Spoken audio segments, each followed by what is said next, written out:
Nas grandes calamidades, a caridade se agita e vence generosos impulsos para reparar os desastres.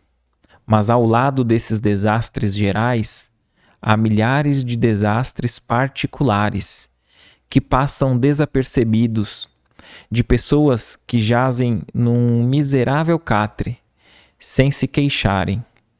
São esses os infortúnios discretos e ocultos, que a verdadeira generosidade sabe descobrir sem esperar que venham pedir assistência.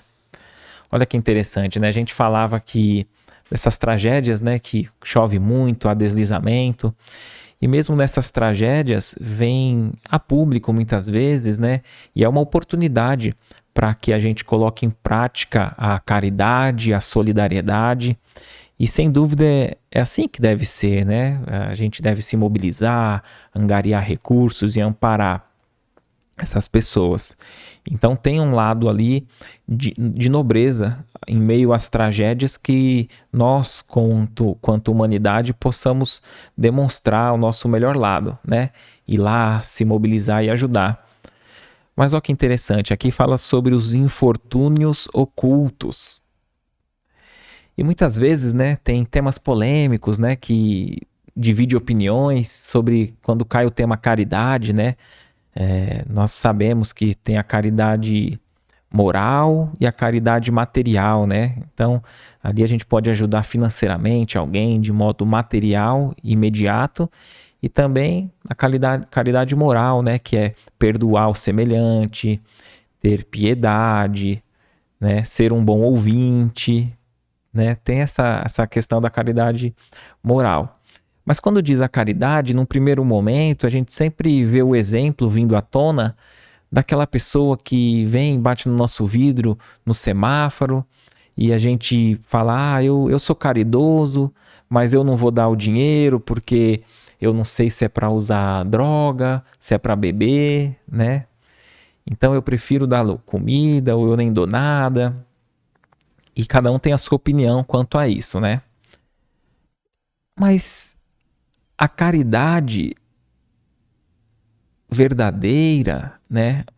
Vamos dizer assim, não que nesse exemplo que eu citei não seja, mas nós devemos ir atrás daquele que está sofrendo, mas não veio ainda pedir o auxílio. Os infortúnios ocultos, né? Porque geralmente a gente usa esse exemplo, a gente fala assim, quando alguém me pede alguma coisa eu sempre dou.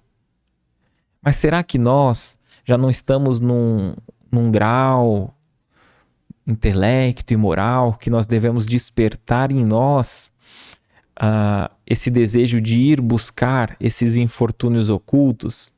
Quantas pessoas não estão ali na sua casa, às vezes tem uma boa vida, mas passa por um momento de dificuldade, um desemprego e precisa de um alimento, e a pessoa ainda não saiu para pedir, para bater na porta, e a gente ali sabe que está difícil, né? A gente não pode ir ali auxiliar, não é mesmo? Tem uma historinha que eu li, né, num comentário na rede social, que a moça dizia que um vizinho passava necessidade e sempre pedia alguma coisa para a mãe dela, e ela ia lá e dava leite, pão, arroz, um pacote de alguma coisa para o vizinho. E ela dizia que a mãe dela, mesmo tendo tudo em casa, de vez em quando ela ia lá e batia na porta daquele vizinho e falava, me socorre, eu estou precisando de uma xícara de sal. Então ela pedia até algo que sabia que ia ter, que é de um recurso baixo, mas para que o vizinho que sempre estava ali numa situação de necessidade não se sentisse mal em estar sempre devendo, sempre pedindo, e que ali equilibrasse um pouco e ele continuasse pedindo para que ela pudesse auxiliar. Então existem muitos infortúnios ocultos. Muitas vezes a gente faz um planejamento, né? Estamos no início do ano, nós fazemos um planejamento anual e planejamos ali no nosso trabalho, né?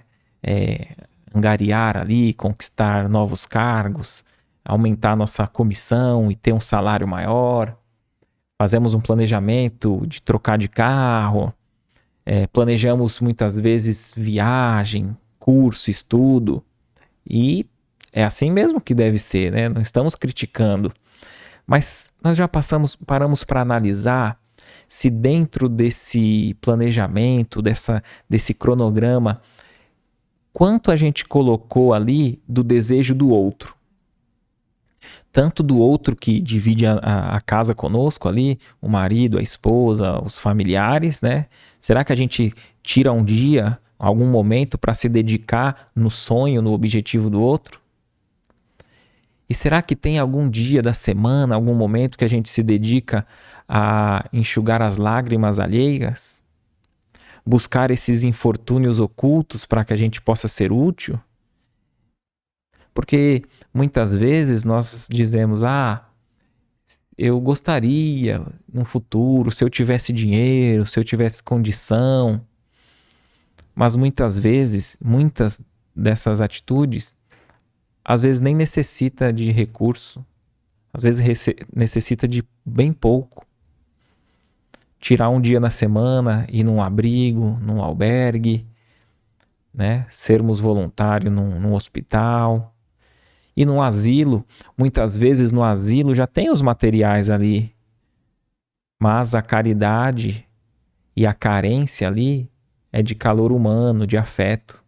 Muitos ali não têm visita, se tem é pouca que não supre o desejo de conversar, de falar. Então fica aqui como lição para que a gente possa ter esse olhar, fazer um planejamento e ver se não cabe dentro da nossa agenda ali um minutinho, uma hora, alguns minutos, para que a gente vá de encontro em ensinar algo. Muitos de nós têm aptidões e pode ensinar algo para alguém, alguma tarefa, algum hobby, alguma arte. O que você achou desse corte? Coloca aqui nos comentários a sua opinião sobre esse tema. Para ver o episódio completo, é só pesquisar Recomeçar Podcast Espírita. E caso tenha ficado alguma dúvida sobre a doutrina espírita, é perfeitamente normal. Procure ler as obras de Allan Kardec.